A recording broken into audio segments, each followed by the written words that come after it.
Të nderuar shikues të Euronews Albania, rikthehemi në pjesën e fundit të emisionit Balkan Talks. Në këtë pjesë unë kam kënaqësinë që në lidhje direkte nga Shkupi të jem në shoqërinë e profesor Mersel Bilalit. Profesor Bilali, ju falenderoj që gjetët kohë për të na u bashkuar. Zoti Franco, kënaqësi,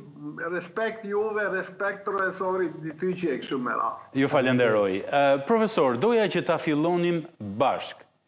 Deklarata e Peter Magjar, me njëherë pas fitores, i pyetur për pozicionin që do të ketë ndaj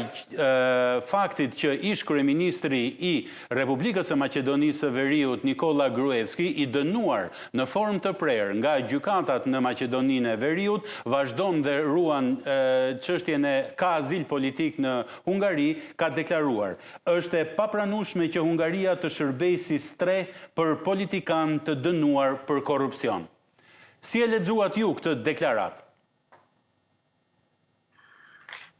Unë mendoj se nga deklarata e tij paraprake, pra një ditë përpara, ku potencojnë se gjithë ata të cilët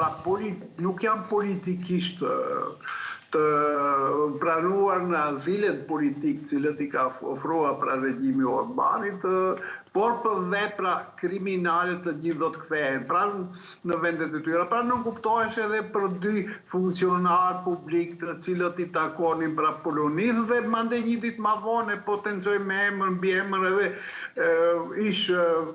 pra kryeministin e Maqedonisë Veriut zoti Gruevski, kështu që kjo është një pastrim i ambientit politik të kontaminuar, të cilën për vite me radhë pra e praktikonte tani më kryeministi në mbarim të misionit tim Orban, i cili pra veprote politikisht në pak a shumë në mentorimin e liderit rus pra Putinit dhe në koncepcionin anti-evropian dhe gjithë shka që pra prishte planet e tyja dhe pak a shumë mentorit të ty dukeshe se shpalleshe armik pra i ti, regjimit, i popullit ti, e kështu me radhë i shtetit, dhe gjithë kjo pra e solli një situatë e cila tash është një dilemë serioze, është ky mbarimi mandatit si pasojë lodhjes pra popullatës votuesve me Orbanin, apo ndryshuan gjenerata dhe